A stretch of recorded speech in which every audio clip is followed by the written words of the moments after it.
All right, I want to Morning, welcome morning. everyone for joining this last webinar.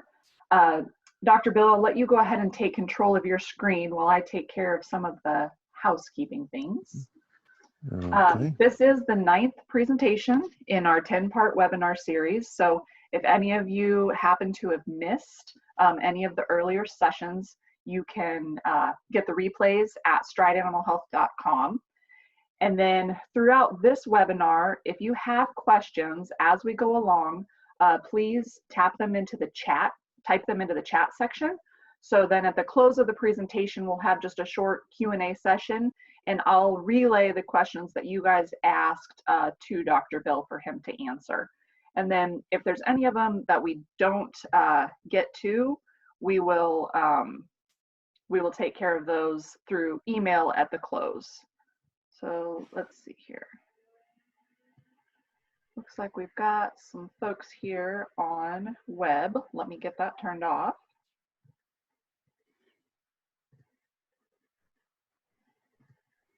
There we go. Okay. We are so very fortunate to have Dr. Vandergrift on our team. He's a PhD equine nutritionist. He's a horseman, and he has basically devoted his whole life to finding ways that nutrition can actually be used as a means to help solve some of these unique problems or support some of the problems that horses will typically face. And I think I've said this before, but I believe that Dr. Bill has consulted for horses on nearly every continent except Antarctica. So we're very excited to have him here today to visit with you all about supporting stamina in the equine athlete. So with that, I will turn it over to you, Dr. Bill. Well, thank you very much, Dr. Nichols. Glad to have an opportunity to visit with everybody on this subject because as I have traveled at different parts of the world as well as the country, performance is obviously one of the main things that I deal with and support for my clients. And stamina is usually the biggest thing that we're trying to improve. So when we talk about stamina, speed, power, versus the activity that we're in, just to kind of give a broad overview of performance, I think most of us, when we think about race horses, we think about speed. When we think about cutting horses or stadium jumpers, we think about power. When we think about long distance riding, we think about stamina. But the truth is that it really doesn't matter what activity you're involved in, and it could even be a Western pleasure horse, but speed, power, and stamina are all needed for each one of those activities. It's just a matter of which one you're going to put the most emphasis on. But it doesn't matter how much power or stamina you have, or excuse me, power or speed that you have. If you don't have the stamina to match up, you're not going to be very successful. And this is why there's an old saying that I've used for years, and it's not my original. Got it from somebody else. Can't remember exactly who. It's been that long since I've used this. But it sums things up. It's not the fastest horse that wins the race. It's the one that tires out the least. And if you think about what's all wrapped up into that statement, it helps you understand performance and stamina in a clearer picture. For example, if we look at a thoroughbred race, say the Breeders' Cup Classic, all the horses competing in that race are fast.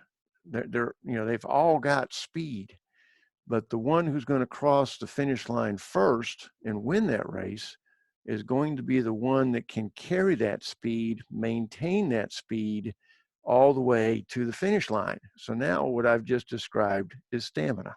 In other words, maintaining the power, maintaining the speed that's required for that event. And it's not by accident that I've actually put up a picture of a stadium jumping horse underneath this quote where I'm talking about fast horses. Those of you that are familiar with stadium jumping know that it's both speed and power.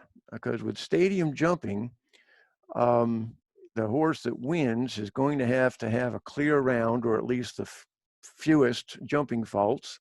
But then let's say you've got, you know, two horses that have clear rounds in the final jump off. Which one wins? The one that competed the course the fastest. So even stadium jumping horses, where they're clearing these, you know, very high jumps, it takes a lot of power to get over those jumps, but they've got to do it smoothly and they've got to do it with speed.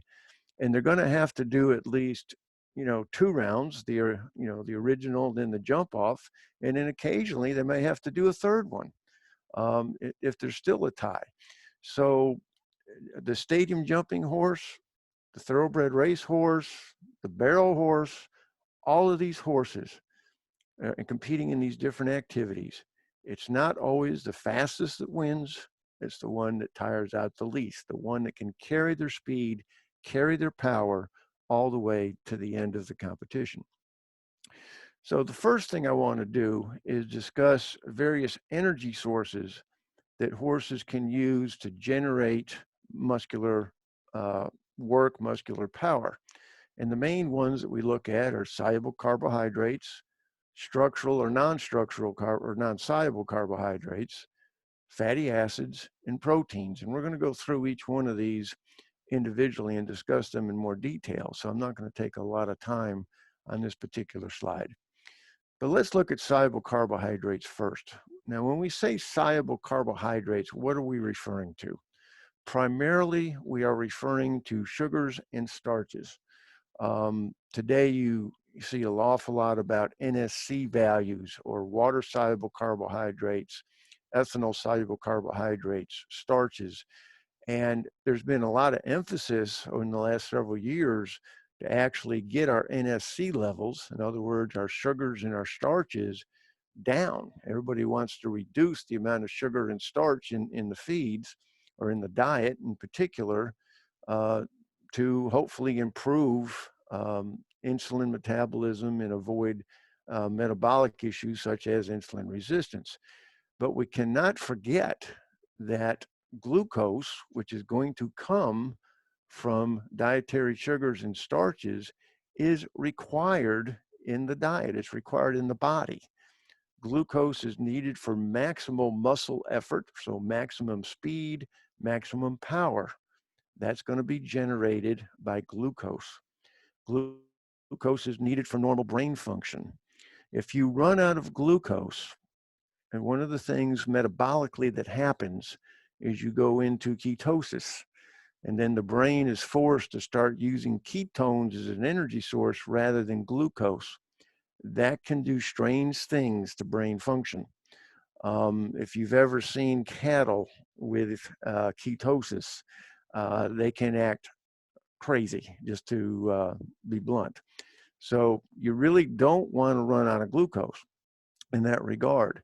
Now, glucose is also required for exercise, and it doesn't matter whether it's a long distance endurance horse or a barrel horse or a thoroughbred race horse. If your glucose supply runs to zero, your horse is done, okay? He won't be able to compete anymore.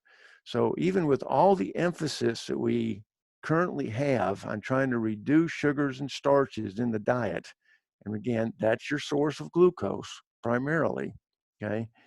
Don't forget, your horse has got to have glucose in order to compete. Now, what we're trying to do is make sure that he doesn't get overloaded with glucose and thereby create some metabolic issues with insulin and so forth.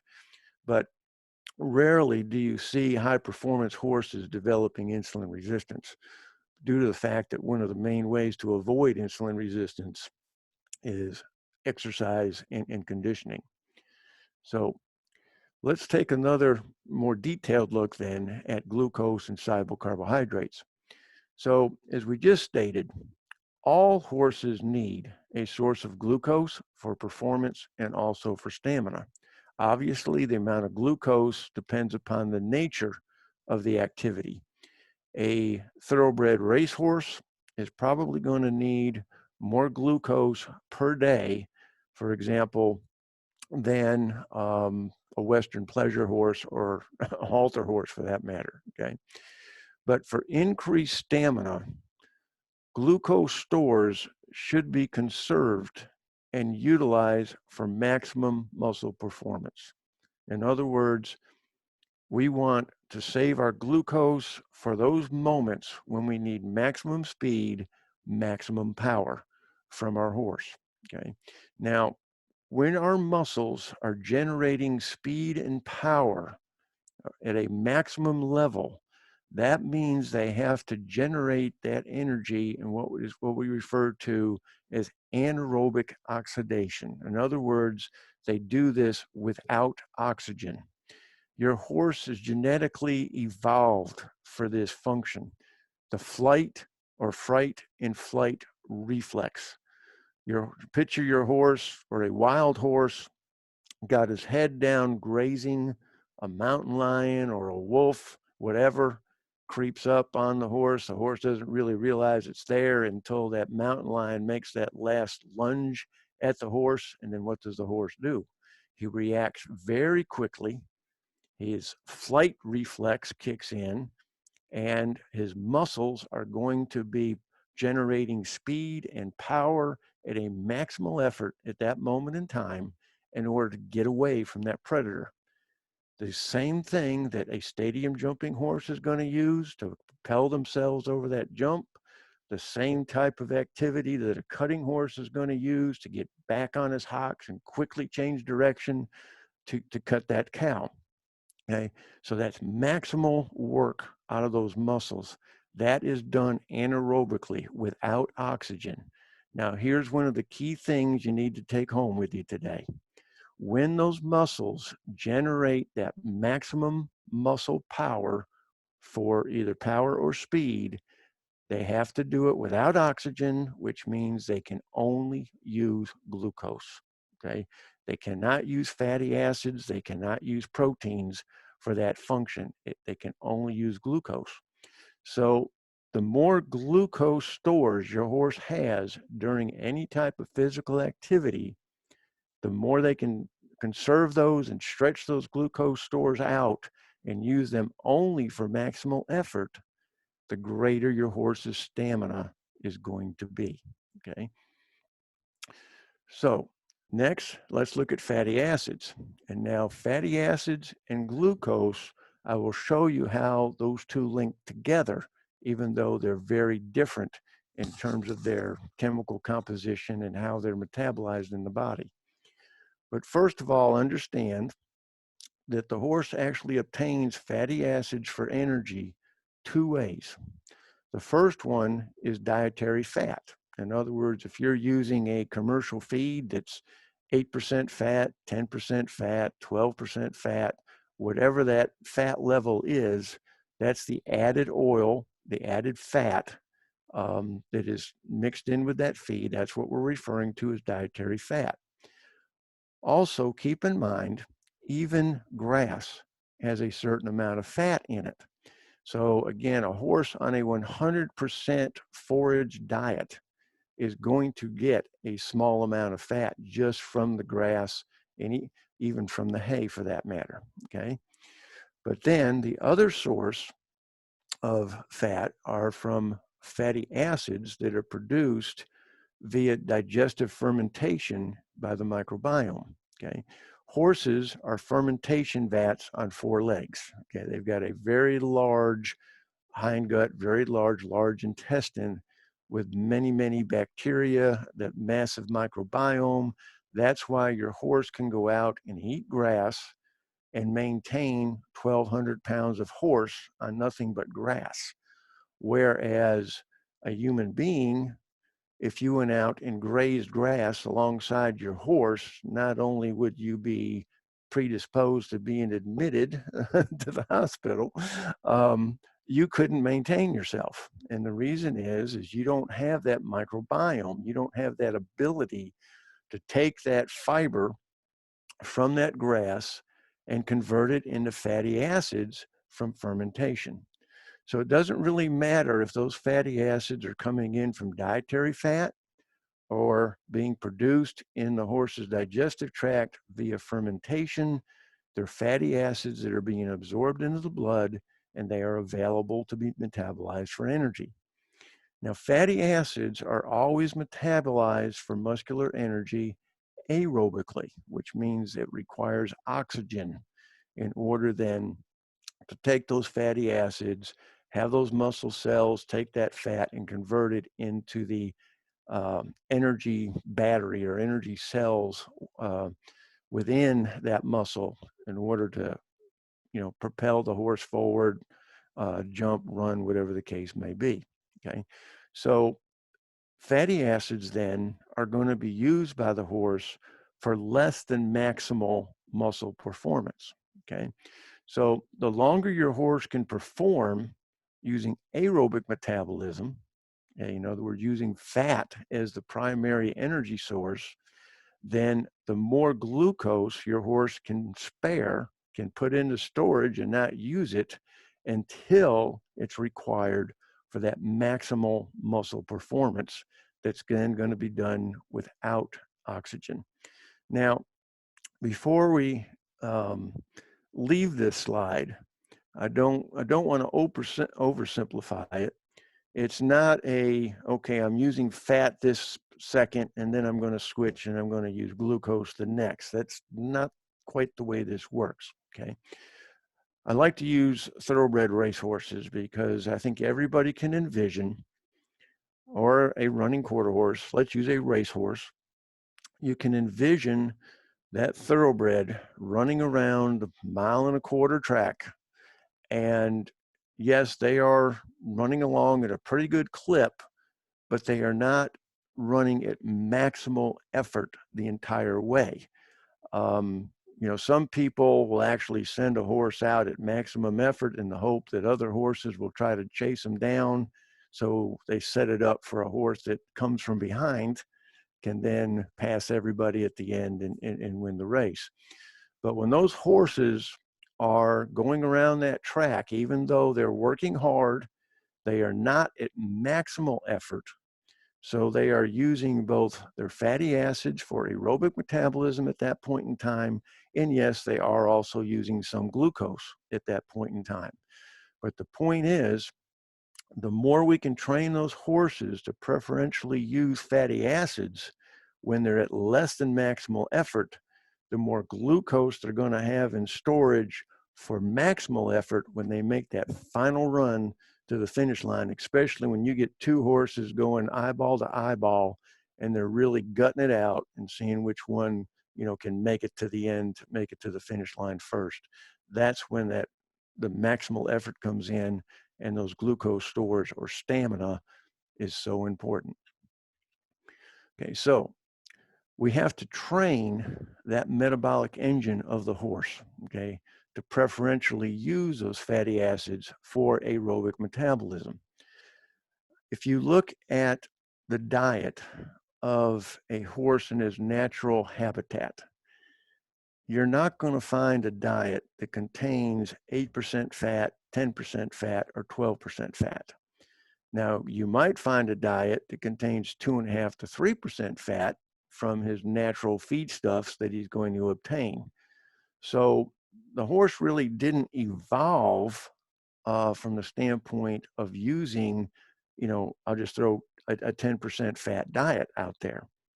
So when you start feeding a horse higher amounts of fat and on a percentage standpoint than what his body is actually kind of used to, he can use that fat very efficiently, but he has to train his metabolism. He has to adjust his metabolic engine, is the way I describe it, to use that fat preferentially instead of glucose. So when we feed higher levels of fat to horses, we have to present that higher dietary fat in combination with appropriate exercise. If you don't have the appropriate amount of conditioning, the appropriate amount of exercise to go along with that higher fat level, his metabolism never gets trained to preferentially use that fat during less than maximal efforts. Yes, that higher fat is going to be a contributing factor for his total energy or total caloric intake. But let's say you've got, you know, a horse at maintenance and you're feeding him large amounts of fat, that's somewhat analogous to somebody sitting on the couch watching a baseball or a football game, you know, eating a high-fat diet. You're just going to get fat. You're not going to increase your aerobic capability via conditioning and exercise. So another point is that the average horse is going to take 2 to 3 weeks, I say 15 to 21 days, for his metabolism to actually adapt and adjust to preferentially utilize those fatty acids for less than maximal exercise. And the reason is the horse has got an enzyme system that he has to turn on, so to speak, that once that enzyme system is turned on and is running at full speed, that's what then stimulates those fatty acids to be burned for energy at less than maximal effort. I don't hear this as much anymore because I think people are learning and they're getting educated about this. But it wasn't that long ago, a common question that I would get would be, well, you know, I'm using a feed that's 6% fat, but I understand it's going to take at least 8 or 10% fat in the diet for the horse to have this glucose sparing effect, as we call it. So I just add a little bit extra oil to his diet, you know, 2 to 3 days before I go to an event. And, you know, that's nice, but that is not going to accomplish what you're after. Because you're not giving your horse an ample amount of time for his metabolism to adjust. You're not giving those enzyme or that enzyme system enough time to get turned on and become fully effective and efficient. So any fat that you might add, you know, 2 to 3 days prior to an event is simply, yes, it's going to contribute to the total daily caloric intake, but it's not going to contribute to that conditioning of that metabolic engine that we're talking about. So again, another take home is higher fat in combination with conditioning appropriate exercise for at least 2 to 3 weeks is what's needed to train that metabolic engine to use fat, conserve the glucose. That's how you get the stamina effect. Okay. Next, high-fat diets are meant to support stamina in hard-working horses. Okay, horses that are only doing light work or moderate exercise really do not require high dietary fat levels. Okay, so feeding high-fat diets to horses at maintenance or light work may predispose these horses to obesity. And subsequently, obesity can interfere with insulin metabolism. That sets them up for metabolic issues such as insulin resistance. So how do you know if you're getting too much fat into them? Control your horse's body condition. If you're feeding a horse that's only working light, the same way that your neighbor might be feeding a, you know, an upper level 3-day event horse, for example, or an upper level barrel horse, that horse that's not doing a whole lot of work is probably going to gain weight and his body condition score is going to go up. So you're going to have an overweight horse, you're going to have a fat horse. An overweight horse will not have good stamina because he simply doesn't have the metabolic system. His metabolic engine has not been conditioned to generate our energy at the cellular level and differentiate between less than maximal effort and maximal effort. So it's a combination of feeding and conditioning that you always have to keep in mind if you're going to maximize stamina. Okay, next, let's look at protein and amino acids. Now, I think everybody is very aware that it's critical, okay, for performance horses to receive an adequate intake of dietary essential amino acids and protein. If you're going to ask a horse to perform at upper levels on a protein deficient diet, you're not going to be satisfied because your horse will not be able to do that. But I have to be honest, and in my experience, very rarely, if ever, do I find a performance horse that is not getting enough protein. The reason is, as we increase the workloads on our horses, the limiting factor is almost always what is energy intake, getting enough calories into those horses. So we have to increase feed. We have to increase the energy content of the feed that we're using. We might have to improve the quality of the forage that we're feeding. And usually when you improve the quality of forage, that implies that the protein content of that forage is a little bit higher than otherwise. So the bottom line is almost all successful performance horses receive more protein than what they actually require. Okay, so it's the energy that is the limiting factor. But here's what we have to watch out for. Excessive protein intakes can reduce stamina. So when we say excessive protein intakes, then what do you mean? How much is too much?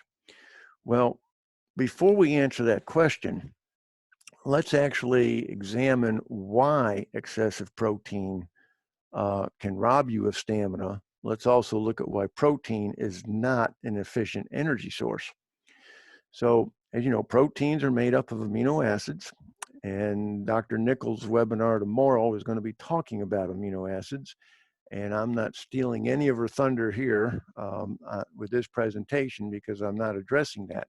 What I am addressing is the fact that when we feed more protein than what that horse actually requires, and as I just stated, almost all performance horses are going to be fed more protein than what they actually require.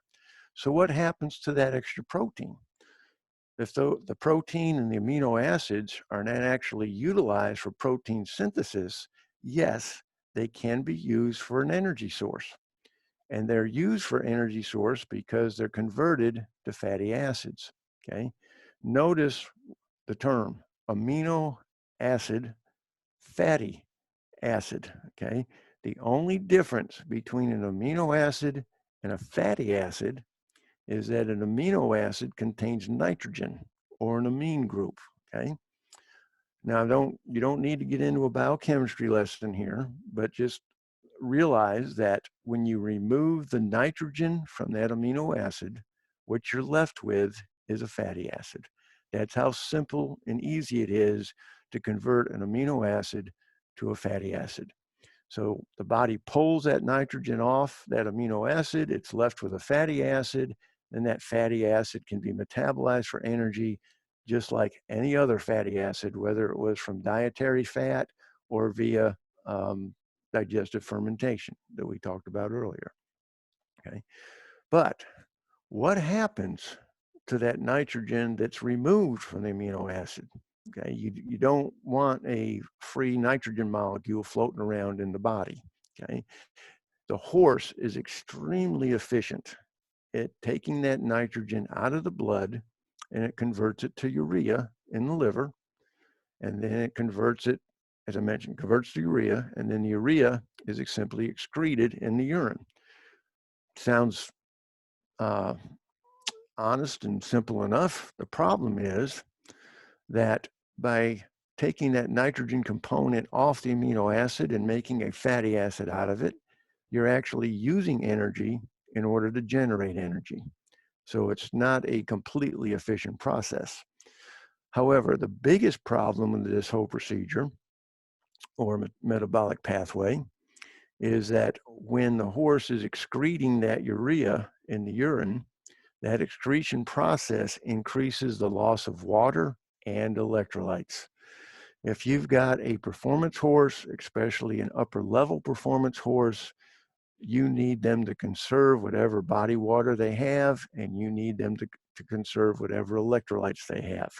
So by feeding excessive amounts of protein, you're forcing your horse to urinate out more water, you're forcing your horse to urinate more electrolytes. That's going to rob your horse of stamina, okay? Also, some amino acids can be used to make glucose, These are, gluconeogenic amino acids, but that process is even less efficient.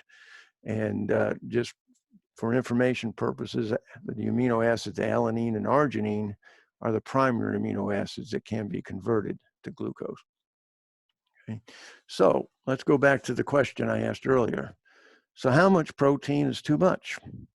Well, this is where theory and reality have to be looked at together.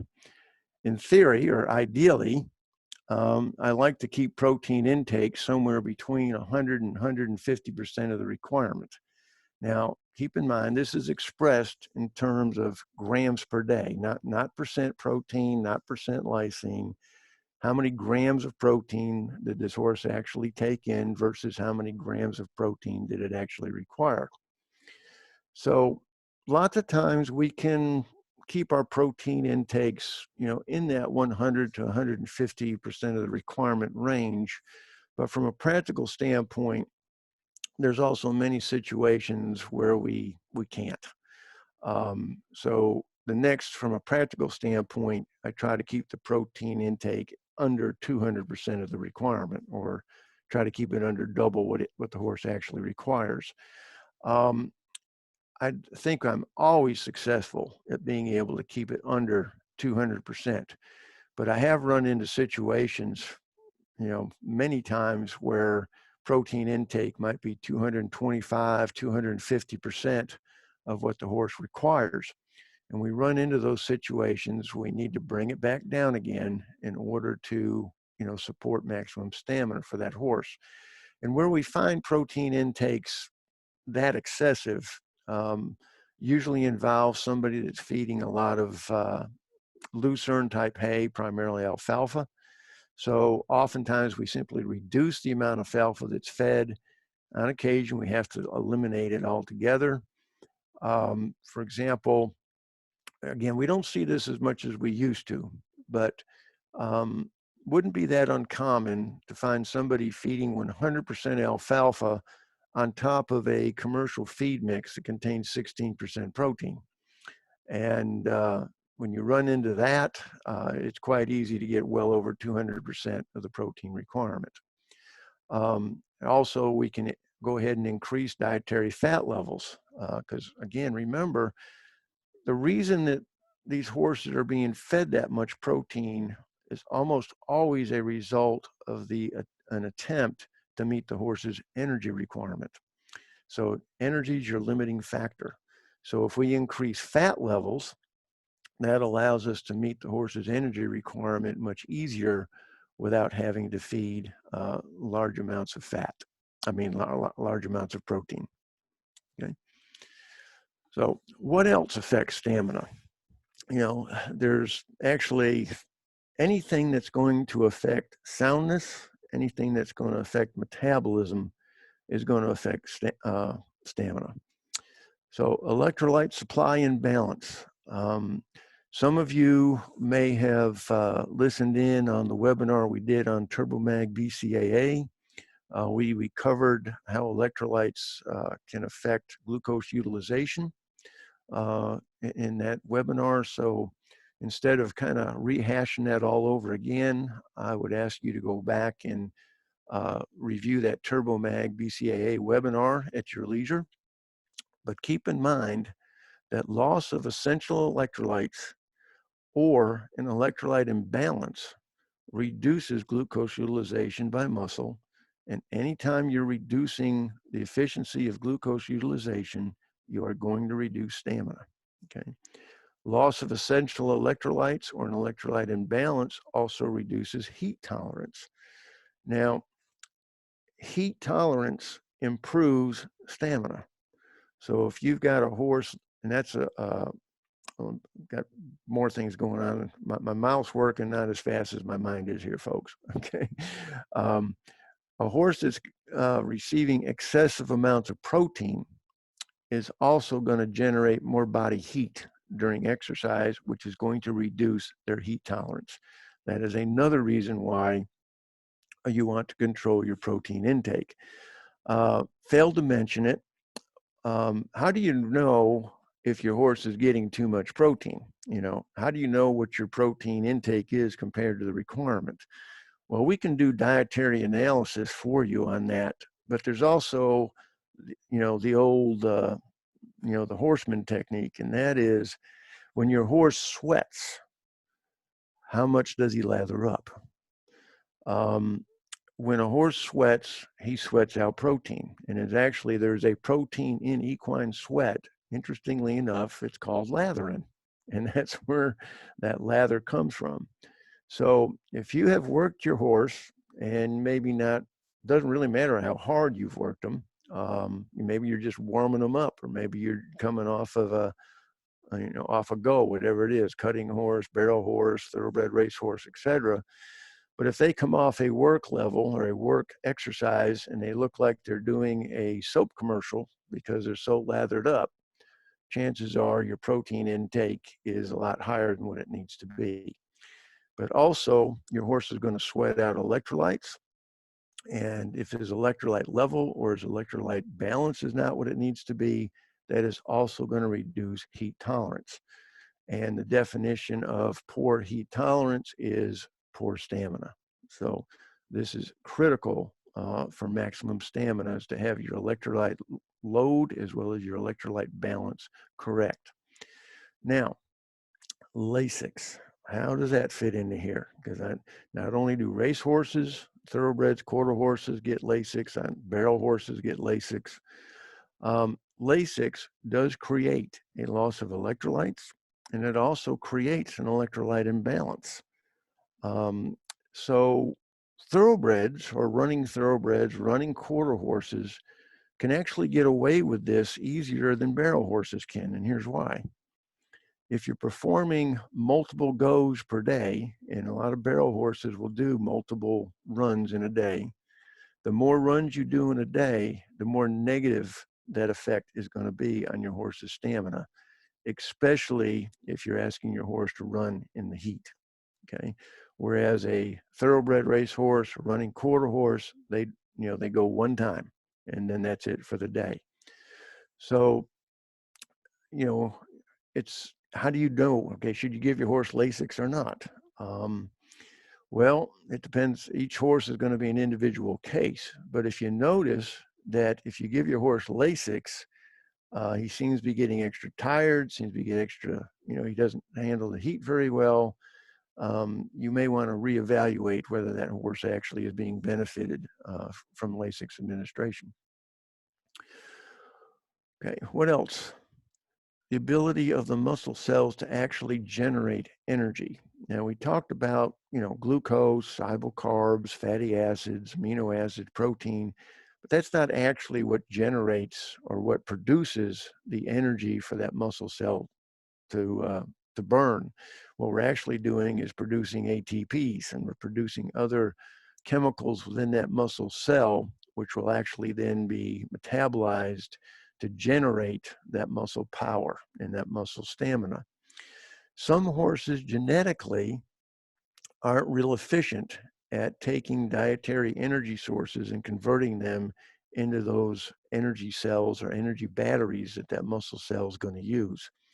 So we do have a product called Moving Up, which is designed to increase energy production by the muscle, and it thereby improves muscle strength and muscle stamina. Moving Up is a product that's based on specific amino acids.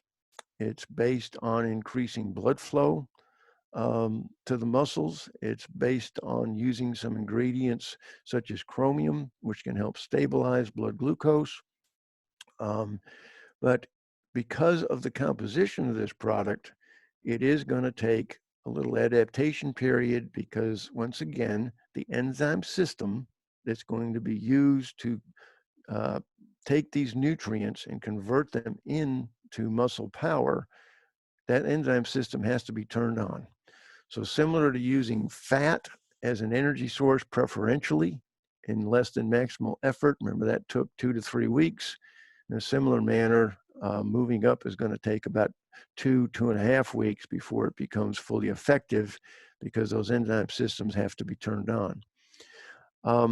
Moving Up was a product, and I'll share this with you, had a upper level dressage horse that was headed to the World Equestrian Games, or actually was trying to qualify to go to the World Equestrian Games. And for whatever reason, this particular horse was seeming to lack the power it needed for those upper level dressage movements to actually qualify to go to the World Games, which is, the top of the top. And so this was a product that we originally put together for that particular horse, and it worked like a charm. That horse did qualify to go to the World Games and then competed very successfully at the World Games while on this product. Since that time, we've got horses, we've got saddlebred horses, we've got running thoroughbreds, we've got barrel horses. Any type of activity that's going to require increased muscle strength, muscle power, muscle stamina may benefit from utilizing Moving Up in the program. Okay, pain. Obviously, we all know this from personal experience. If we've got joint pain, back pain, pain anywhere in our bodies, that robs you of stamina.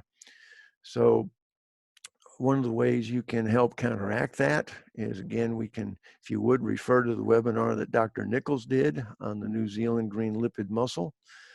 This is omega 3 source, which has got great anti-inflammatory benefits. It's got great benefits in joint function, helping to reduce pain in the joints. You can also look at joint supplements per se, products such as Orthomax. Rewind is the New Zealand green lipid muscle for horses. That's why I've got Orthomax and Rewind listed here. Now, Orthomax is going to work more from the standpoint of cartilage formation, as well as being anti-inflammatory for tendons and ligaments. So the two, Orthomax and Rewind, could be fed together. They can also be used in combination with injectable polyaminoglycans, such as Equine. So again, which one you use, which combination you may or may not use is going to depend upon the individual horse. Next, if you have poor intestinal function, gastric ulcers, for example, hindgut inflammation, leaky gut syndrome, if your horse's immune system is not working correctly, those are all going to decrease stamina. And we could do an entire seminar or webinar on either one of those, and in fact, we have. So again, if you haven't had an opportunity to look at the leaky gut syndrome that Dr. Nichols did, or the allergies immune health program that I did a couple of weeks ago, it may be well worth the time to take a listen to either one or both of those, actually. Okay, next, respiratory function and bleeding. If your horse can't breathe adequately, can't move oxygen in and out of the lungs, he can't get that oxygen delivered to the muscles that need them. And again, that's going to reduce stamina, reduce performance. We've also done a webinar on that, so the bleeding and the airway conditions in horses. Next would be stress. Physical stress, emotional stress increases cortisol levels. Elevated cortisol levels have a negative effect on glucose utilization during exercise.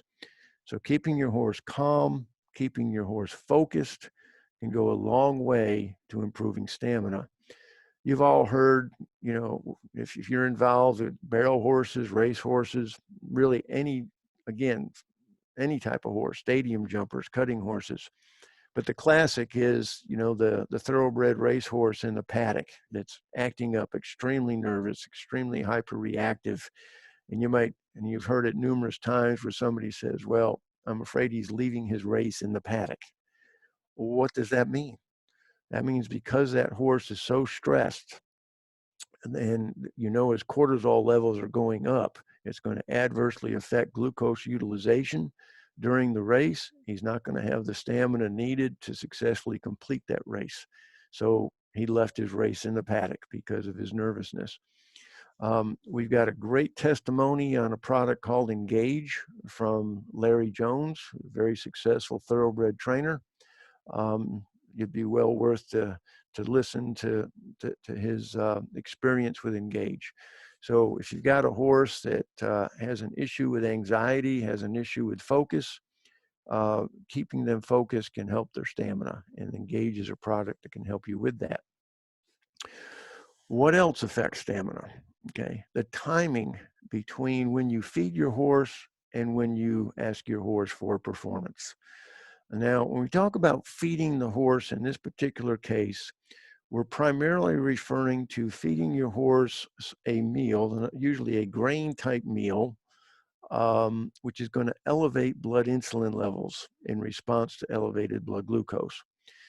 But the thing that I want you to walk away from today with is that it's the insulin which can be the enemy of stamina in this case. The reason is, as insulin levels rise as a result of soluble carbohydrate intake, the insulin is going to take glucose out of the blood and put it into storage.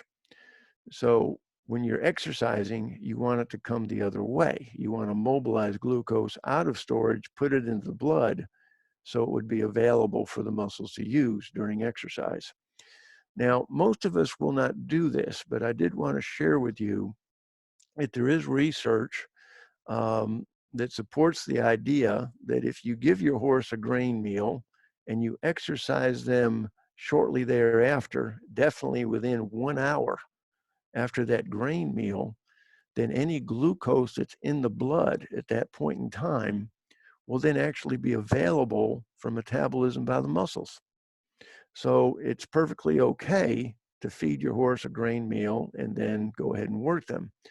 Any of you listening in that are familiar with long distance endurance horses are aware of this, because for long distance endurance, again, if those horses run out of glucose, as we mentioned earlier, they're done.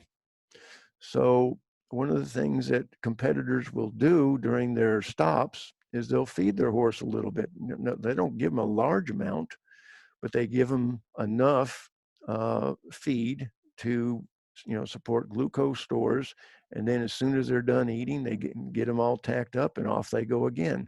So they're exercising, definitely much less than an hour after they feed.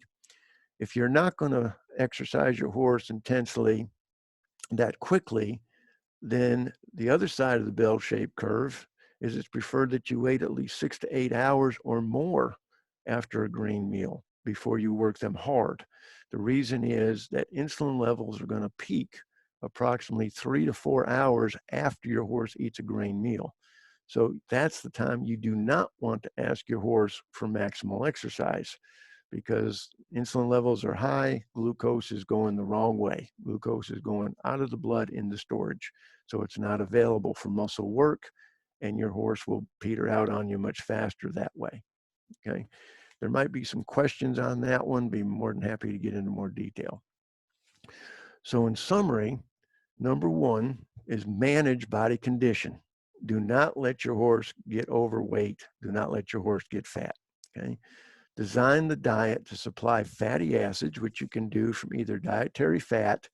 Never forget that when you feed your horse fiber, whether it's beet pulp, hay, pasture, soy hulls, oat hulls are digestible fiber sources. Those will all be converted into fatty acids via fermentation in the gut. So design your diet to supply those fatty acids, condition your horse so that he can save whatever glucose he has for maximum performance, maximum effort. Okay. Make sure you do provide a source of glucose. And again, even hay is going to have some sugars and starches in it. Some have more than others. Okay. So if your horse does not have any metabolic issues, then we really don't worry what the glucose level or the sugar and starch level of the hay is. If your horse does have some metabolic issues, say for example, he is insulin resistant, then you want to try and keep those sugar and starch levels, below 12% in your forage. Don't overfeed protein. Schedule your grain meals, the timing of your grain meals in regard to your exercise. Support your joints, support your gut, support your respiratory function, keep your horses focused, and then keep your electrolytes balanced.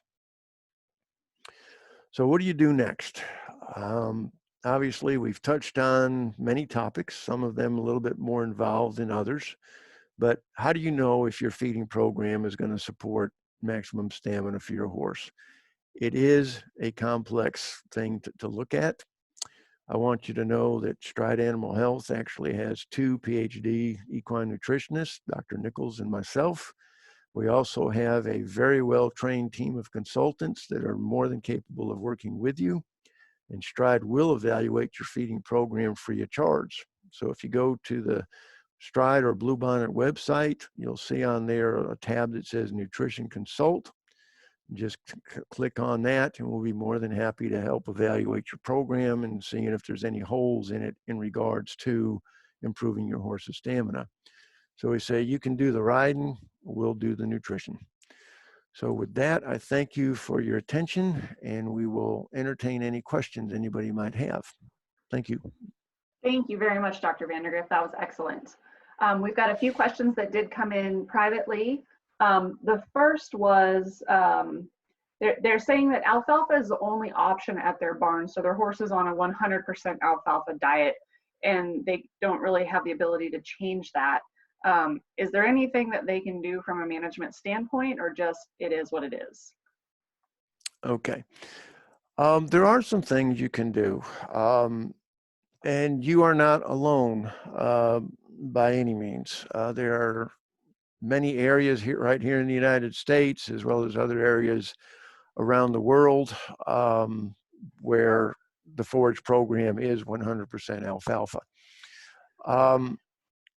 Alfalfa has got more calories per pound than grass hay on the average. So you may be able to get away with, not having to feed the alfalfa, free choice. Kind of goes along with gut function, but a question that sometimes comes up, and this would be applicable in your situation where you're only using alfalfa. One of the objectives of keeping forage in front of the horse at all times is to keep the stomach full, active, and thereby reduce gastric ulcers. The research tends to support the idea that an empty stomach for more than 6 hours is a problem, okay? An empty stomach for 5 hours or less may not be such a big problem in terms of gastric ulcers. So, I personally, I like to walk into, if the horses are stabled, I like to walk into a barn or stable area. When I look in the stall, I like to see some forage in front of those horses.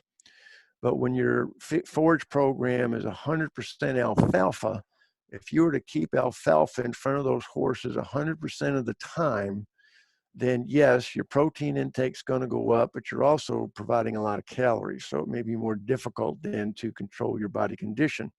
So you may not want to, this is a situation where it may be perfectly acceptable for that horse to have, go for a period of time, basically without anything to consume, without any forage to eat. As long as that period of time does not exceed 5 hours at a shot, you're probably okay in most situations. So you can control the alfalfa intake, from that standpoint. The other thing that you can do, if you're going to reduce the alfalfa intake in order to regulate protein intake, is make the difference up with your grain program. You can use a higher fat grain, higher fat containing feed. Any like the omega intensify feeds are going to be higher fat type feeds. So you can meet the energy via fat, via your grain component, and thereby limit the amount of alfalfa that is fed. But each horse is going to have to be managed individually in that regard. At the end of the day, you might have a horse that if you don't give them all the alfalfa they want, then they create other issues, whether it's behavioral issues, attitude issues. They might develop gastric ulcers, etc. So you're going to have to handle each one of those on kind of a horse by horse basis and figure out which is the lesser of the two evils. I know I'm feeding him more protein than he needs, but he doesn't have gastric ulcers. So I'm kind of answering and asking a question within there. So what's worse, gastric ulcers or too much protein in terms of stamina? I would rather have a horse have a clean stomach, get a little bit extra protein than the other way around. So I hope that helps. Yes, very good. Another question that came in was talking about, so around the timing of feeding. Does that apply to all feeds, even those that are low in starch and sugar, or would those lower NSC feeds not cause the same amount of insulin spike as a high starch and sugar feed? Great question. Thank you for asking that. It is going to matter what the glycemic index. Now, there's a term I didn't use in the webinar. The glycemic index basically refers to how rapid as well as how great that glucose response or increase in blood glucose response is going to be as a result of consuming a grain meal. So a heavy grain, like a heavy sweet feed, you know, it's got lots of corn, oats, molasses in it, which we commonly see at the racetracks, for example. The glycemic index of that type of feed is going to be much greater than, say, a no grain, you know, a feed that actually has no oats, no corn, no grain in it. It's primarily like beet pulp and fat, for example, kind of like the Equine Pro Care type feed. It's not going to have as great of a glycemic index.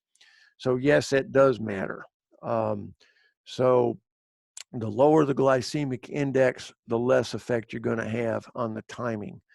Also, the intensity of the work you're going to ask the horse to perform matters. I could feed a horse straight corn and just take him out and just walk him and jog him easily 3 hours later. That's not going to affect his ability to do that. I would not want to feed a horse a heavy corn-based feed, and I'm just using that, you know, for discussion purposes.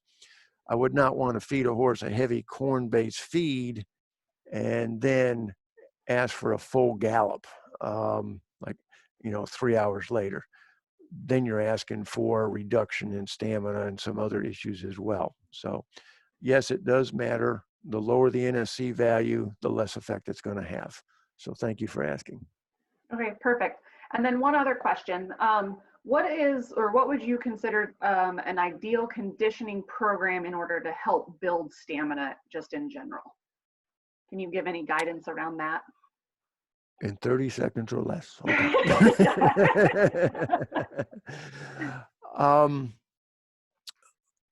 First of all, keep in mind structural pain, structural soundness is critical for stamina. So in your conditioning program, the first thing we have to do is make sure that we are conditioning the ligaments, the tendons, the respiratory system, etc. So that's a lot of jogging, a lot of slow work, you know, to build all those up. You know, we're not going to take a horse that's been in a dry lot for, you know, 10 or 11 months, throw a saddle on their back, and then, you know, breeze them 4 furlongs.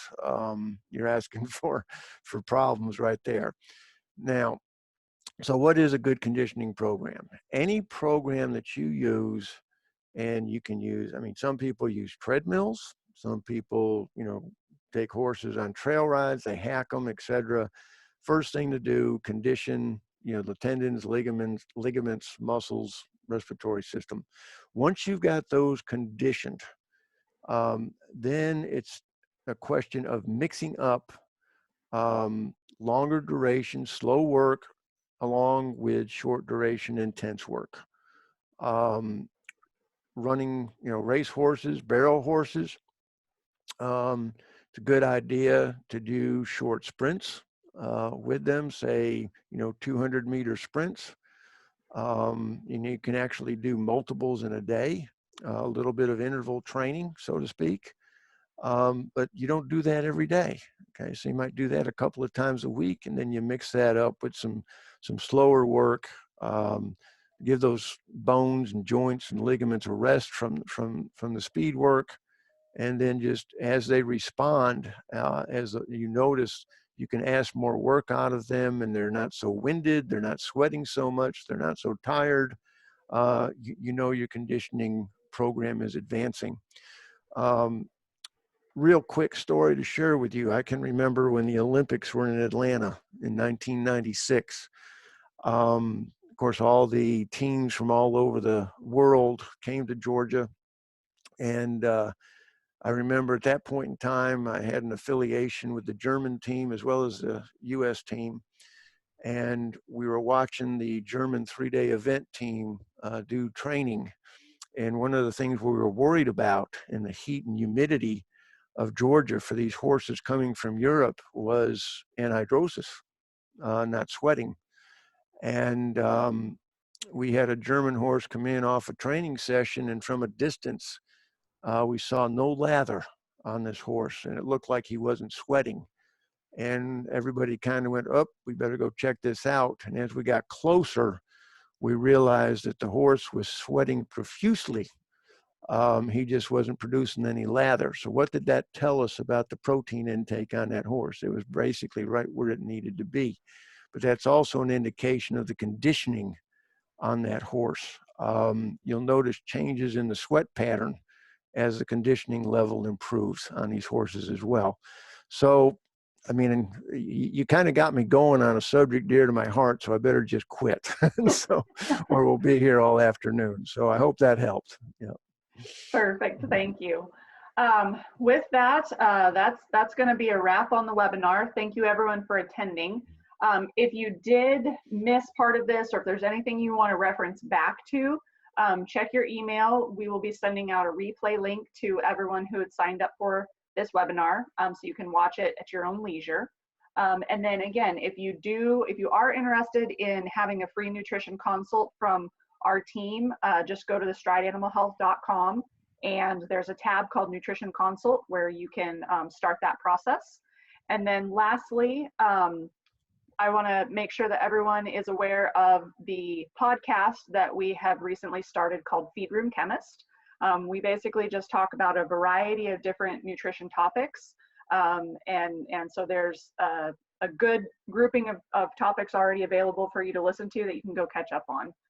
So with that, I'd like to thank everyone for attending, and please enjoy the rest of your afternoon.